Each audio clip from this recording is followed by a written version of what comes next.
That's right. What's going on, everyone? And welcome back to another episode of Bridging the Gap here on the Jersey First TV network. As you can see, Stephen and I are on location for this one. We are in the beautiful American city of Miami, Florida. It's spring break. Let's be honest, Steve. It's spring break for us in law school, and we're enjoying our spring break, but we still have to get the content out to you.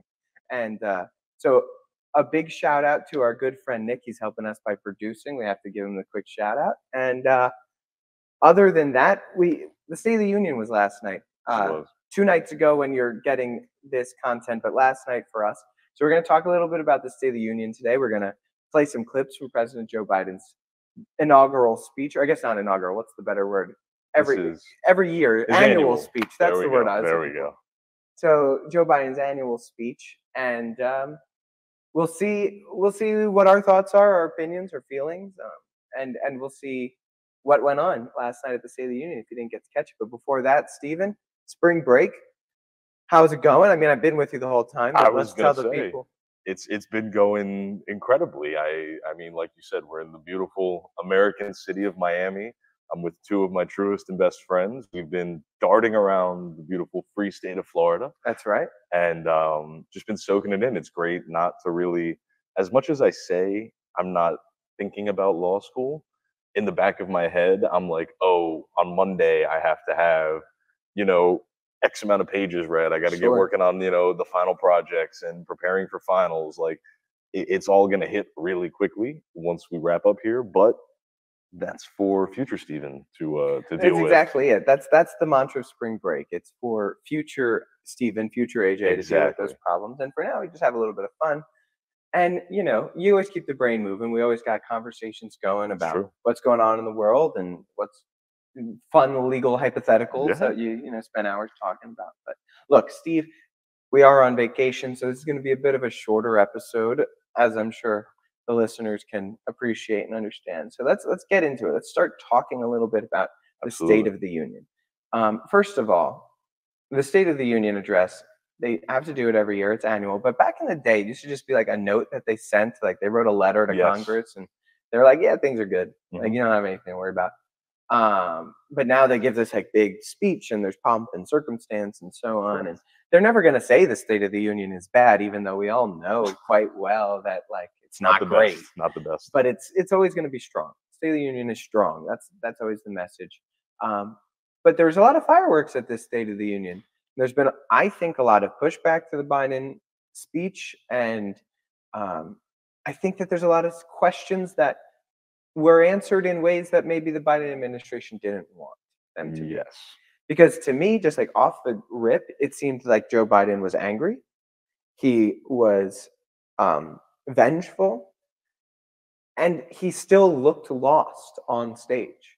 Like he was clearly reading from a speech, but he was messing up names, he was messing up words, he was stumbling and mumbling. And I don't know, listening to the speech, it didn't seem like a competent guy up there trying to fight back. It seemed like a guy who is struggling to stay in the moment, that was angry because he was being attacked for struggling for being in the moment.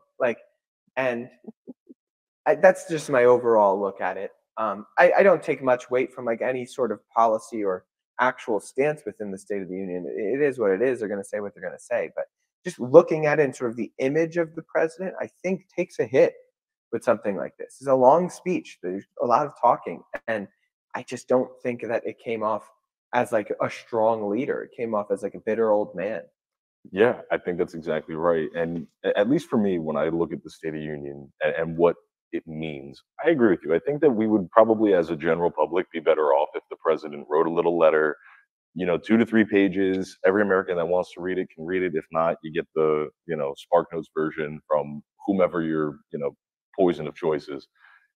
What I found to be so, and I want to reel this back a tiny bit. And if you remember the Trump State of the Union, where Nancy Pelosi at the end of it stood up and like ripped his speech, right? To me, that, as funny, if we want to even use that term, as controversial as that was, I think that's a moment that I can reflect on in my political life that I see as a degradation of something that is really supposed to be, an important moment for a president, especially during a campaign year. So like we can't act like this is just a regular, middle of the term address to the nation. This is Joe Biden getting in front of the American people, which we know he doesn't really do that often to begin with, and basically stump speeching as to all the things that he's done, why we should care about them, and what his plans are in the future. Because it still seems, if you listen to everything that they said, that this is the guy that they're rolling with come November. He's 81 years old.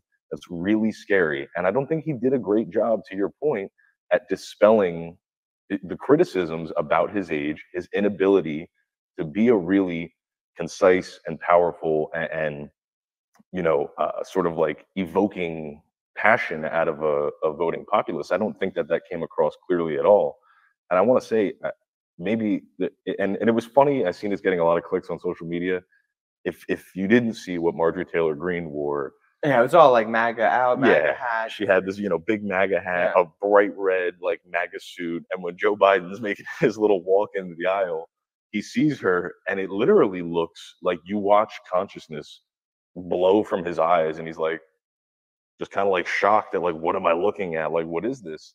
And to me, again, it says so much, because it's really become a spectacle, and it's really an opportunity. There was another congressman, I believe, who was wearing he had on like a very nice sports coat like you, but the shirt was Donald Trump's mugshot. And it was something, I think it said "Never Surrender" underneath of it. So what irks me about the State of the Union now is you look at it, and I feel it's very performative on both sides. All the Democratic women were wearing white as a show of, unity for this, that, or whatever. And if I'm another nation looking to this to see what the leader of the United States wants to say to the citizenry, we know what's going on in this country. Like, it's very clear American politics is hot talk of the town globally. You look and you see, Kamala Harris standing behind Joe Biden, standing up, and the look on her face looks like somebody. It's like, wow, he's really doing it. I'm proud of him that he can stand up for an hour and talk. And it's really sad. And then you have a guy like Speaker of the House, Mike Johnson, who's rolling his eyes and kind of. But that's what they always do. Yeah, that's the part that the vice president and a speaker from a different party play. That's what they always do. But then you look into the crowd, and there's people that want very serious issues addressed. And I think that, listen, some people might say that it's unprofessional. Some people might say that it's, again, this making a mockery of a serious thing. But when Marjorie Taylor Greene, for the second time in a row now, because she did this last year, just screams out and says like, hey, what about this? Yesterday was to talk about the University of Georgia student that was murdered by the illegal immigrant that came in. And she had given Joe Biden a button with her name on it. Like, I think to me, that's great representation. Whether I agree with what she's from Georgia, exactly, and whether I agree with what she's doing, how she's doing it, when the president doesn't get up in front of the press very often to defend his own positions to begin with, and you're sitting there and he's telling you that the border is secure and it's Republicans' fault that the bill didn't go through. Right. That's your opportunity, if you're Marjorie Taylor Greene, the representative from Georgia, where this happened, to seek that accountability from the guy that is ultimately the most accountable. So I think that, as controversial as it might be, she did the right thing. And I mean, look, we'll play the clip and people can judge themselves. All she's saying is like, say her name, talk about this person that died, this citizen that died. And Joe Biden messes up her name after that. And then he goes on to say like, that thousands of people are being attacked or killed by illegal immigrants.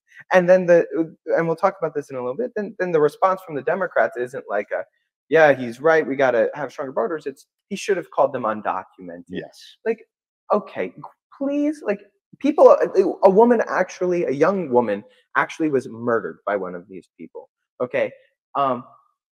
We don't have to play this politically correct card when we're talking about murderers. Like, I agree. Like, look, it's one thing if you're talking about, the dreamers, the DACA kids that were brought over by their parents, they had no control over anything, and you refer to them as dreamers and an opportunity. That's different. If you're talking about a murderer, I don't think it's the end of the world that you're calling him an illegal immigrant. No, no.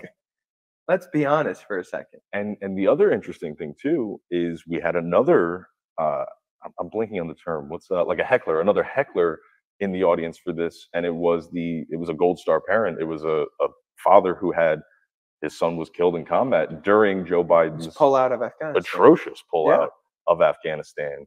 And he was basically making this request. He kept saying, and I apologize that I'm blanking on the name of it, but it was the location of the base where his son was stationed, where Joe Biden pulled out, and ultimately this conflict ended up happening. This man lost his son. Stands up and again asks the president, hey, talk about this, address this, you're accountable for this. And what happens? He gets pulled out, thrown in handcuffs, and arrested on a misdemeanor charge. And when we're standing there and he opens up the State of the Union by saying, he makes this blatant comparison of Vladimir Putin to Hitler and sort of puts the United States in this perspective, like, FDR came in here during the height of, World War II, Hitler was on the run, this, that, whatever. And he makes those same allegations against Putin. He says that he comes here with the same desire that FDR came with, to wake up the American people, to wake up the Congress. And I just look at the situation of, we arrested the father of a fallen veteran because of your bad military because strategy. of your bad decisions, right? Yeah. And are we so different than the people that you claim are this big threat to democracy? I also just think it's kind of wild to think that you open up the State of the Union address talking about another country. Yes. Like, okay, you want to talk about what's going on in Ukraine, you want to talk about Israel and Palestine, fine.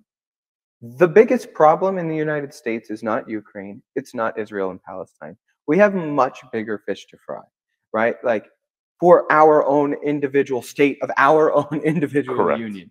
The border being one of them, inflation being one of them. I would even be okay if he wanted to talk about like education reform or something, but talk about the United States first. Yes. Don't talk about what the going on of other countries. That's what bothered me. But look, I think it's good. We should go to our first clip. Now, if we can get to it, I'm going to try and pull it up really quick here. We can just hit play on that first clip there. Here we go. Yeah. Yep. Mr. Speaker, Madam Vice President, members of Congress, my fellow Americans, in January 1941, Franklin Roosevelt came to this chamber to speak to the nation, and he said, I address you at a moment unprecedented in the history of the Union. Hitler was on the march. War was raging in Europe. President Roosevelt's purpose was to wake up Congress and alert the American people that this was no ordinary time. Freedom and democracy were under assault in the world. Tonight, I come to this same chamber to address the nation. Now, it's we who face an unprecedented moment in the history of the Union. And yes, my purpose tonight is to wake up the Congress and alert the American people that this is no ordinary moment either. Not since President Lincoln and the Civil War have freedom and democracy been under assault at home as they are today. What makes our moment rare is that freedom and democracy are under attack both at home and overseas at the very same time. Overseas, Putin of Russia is on the march, invading Ukraine and sowing chaos throughout Europe and beyond. If anybody in this room thinks Putin will stop at Ukraine, I assure you he will not.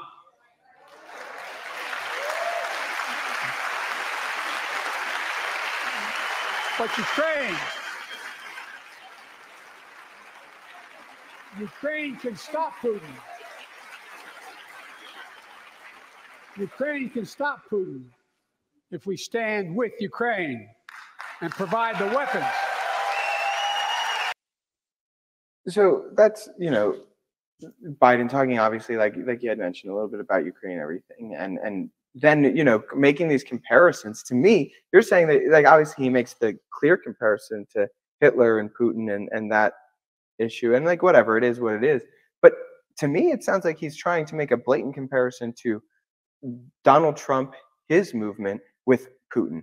They're just trying that playbook again. It's like he's another strong man. He's another Vladimir Putin coming again. And it's like,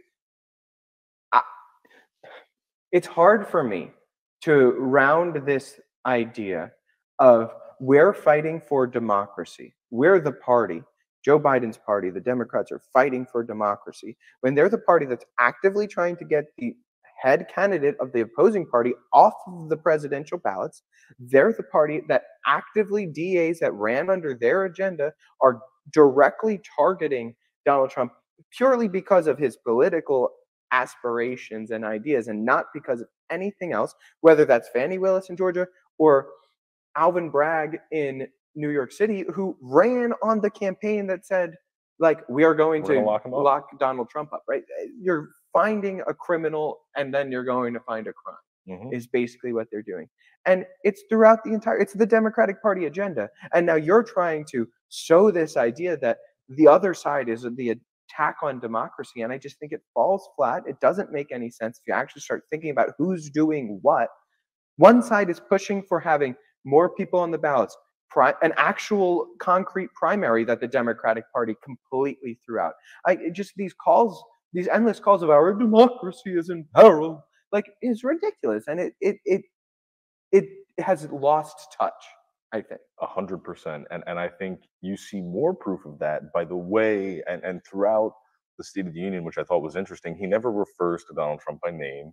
He calls him my predecessor. Yeah. And he even kind of makes this weird, very clearly off script moment where he's like, if you're watching, maybe we can work on this together. He was talking about the immigration bill that he said is, Republicans' fault that it's not on his desk, which is another completely load of baloney for a different day. But what I think, to your point, is so interesting, and I find it so dangerous when Donald Trump was in office, and I'm quite guilty of this. I was big on the rhetoric of the guy in office really matters, and it sets a tone for the country and how people in different political parties engage with each other on the ground floor level. And for Joe Biden to get up there and say that this is the most threatened democracy has been since the Civil War, I think is an incredibly dangerous and reckless way to speak. And just wrong. And flat out wrong. And you look exactly what's going on. He makes mention to January 6th, and he talks about how, it was this desecration and this guy's trying to lead an insurrection, this, that, or whatever. And that's why democracy is under attack. And it's crazy because less than 48 hours ago, we have new footage that came out of the January 6th, event from Congress that shows Kamala Harris leaving the Capitol building. I think it's like 11:21 in the afternoon, in the morning. And once this video got put out, there was over 100 sentences that had to be that they're going back to trial, because what the Biden Department of Justice was doing is they were charging people with these additional charges to beef up what they were getting in trouble for, because they claimed that Kamala Harris was in the building the whole time. And they knew the whole time that she wasn't. So if we want to talk about institutions that are shattering democracy, we're locking up now political opponents who, granted, maybe you probably shouldn't have broken into the Capitol, but we're trying to slam extra charges, put them away for extra amounts of time, using information that we know categorically to be false. And then when the American people are presented with it, there's no accountability, and Joe Biden can get up there and blame it on Donald Trump. And that is the fallacy that I think is so offensive to people that see what's happening, that know all of these things. And Joe Biden gets up there and rambles and doesn't take accountability for any of it. Yeah, well, and I would also say, like, to your point, tacking on those charges, giving felonies to people, they lose their right to vote. Yeah. Very clearly, you are taking away political opponents' rights to vote. And I would say also, to that point, that the most damning part of these attacks on democracy, in my mind, is, like, first of all, later on in the speech, he invokes Martin Luther King Jr. and Bobby Kennedy's assassinations, and John F. Kennedy got assassinated, right? Like, those are attacks on democracy, much more real than, like, Donald Trump saying, I don't know, that he didn't think that the votes were counted correctly. And he could be wrong about that. He could be right about that. I don't think that's a threat to democracy. I don't think we're in peril of losing elections because of that. Well, and on top of that, if you really listen to what Trump's position is, it's we need more secure elections. Oh, no, we don't. That's racist.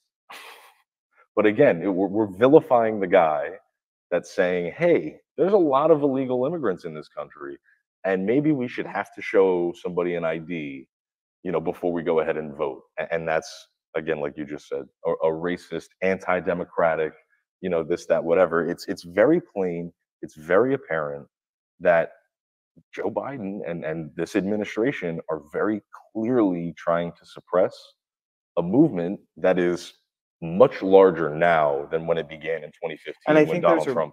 there's a reason for that. I would also agree with you that there's probably a reason for that. So I will let you make your last point, but I think we should get the second clip we're going to play, which is going to be talking about the immigration, and we're going to see the Marjorie Taylor Greene. But if you had any final points that you wanted to. No, that's exactly what I was going to say. I think this is a perfect time to check this out. And here we go. In November, my team began serious negotiation with a bipartisan group of senators. The result was a bipartisan bill with the toughest set of border security reforms we've ever seen. Oh, you don't think so? Oh, you don't like that bill, huh? That conservatives got together and said it was a good bill? I'll be darned. That's amazing. That bipartisan bill would hire 1,500 more security agents and officers, 100 more immigration judges to help tackle the backload of 2 million cases, 4,300 more asylum officers, and new policies so they can resolve cases in 6 months instead of 6 years now.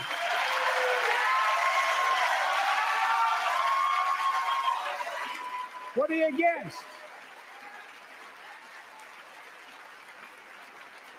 100 more high-tech drug detection machines to significantly increase the ability to screen and stop vehicles smuggling fentanyl into America. That's killing thousands of children.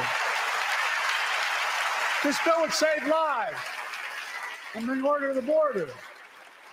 It will also give me and any new president new emergency authority to temporarily shut down the border when the number of migrants at the border is overwhelming. The Border Patrol Union has endorsed this bill.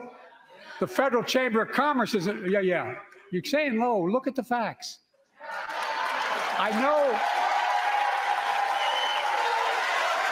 know you know how to read.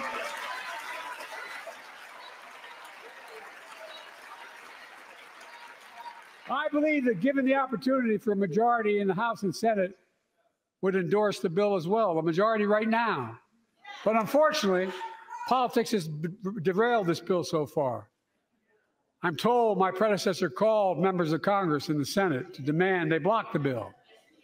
He feels political win, he viewed it as would be a political win for me and a political loser for him. It's not about him, it's not about me. I'd be a winner, not really.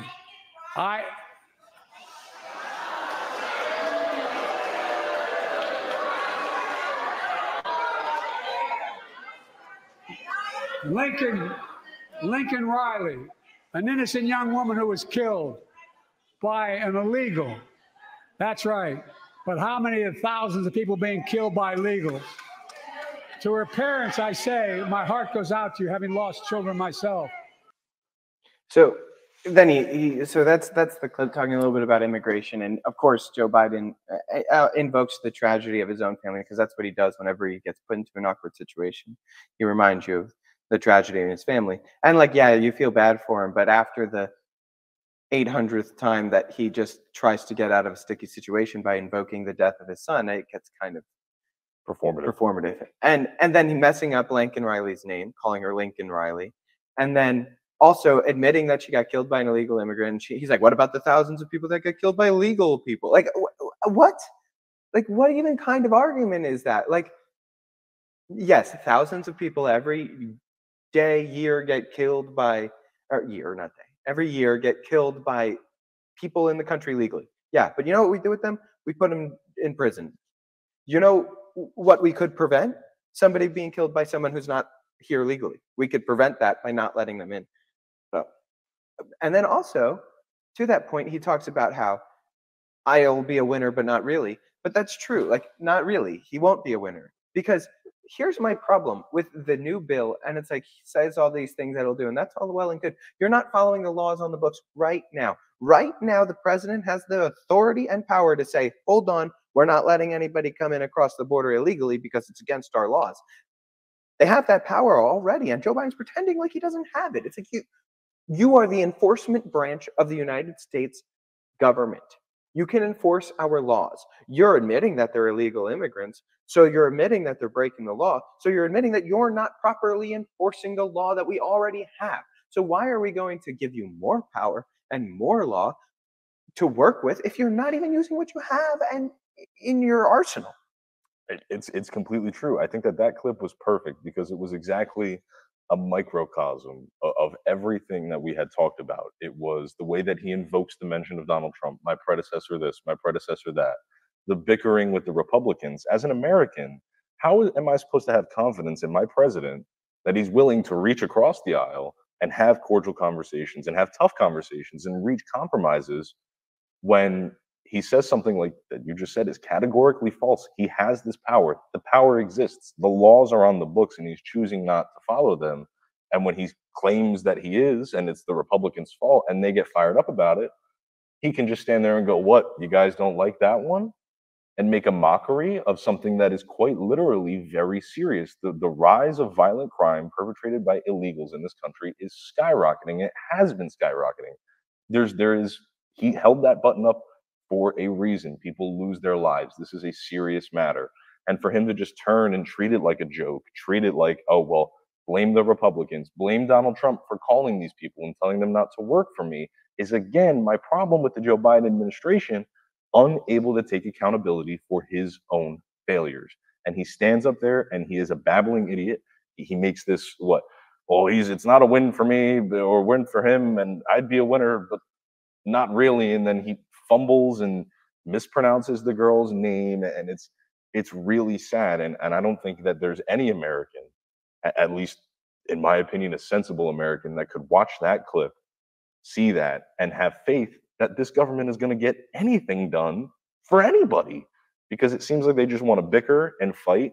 And Joe Biden doesn't have an interest in enforcing the laws on the books. So how can we move with confidence, knowing all of this information and them doing it so performatively in front of the entire country and world, for that fact? No, I couldn't have said it better yourself. And unfortunately, we're running out of time. So I do just want to give a couple of last thoughts. But like, I don't know, my biggest takeaway is like, how can you watch that clip genuinely and be like, this guy, he's got 4 more years in him.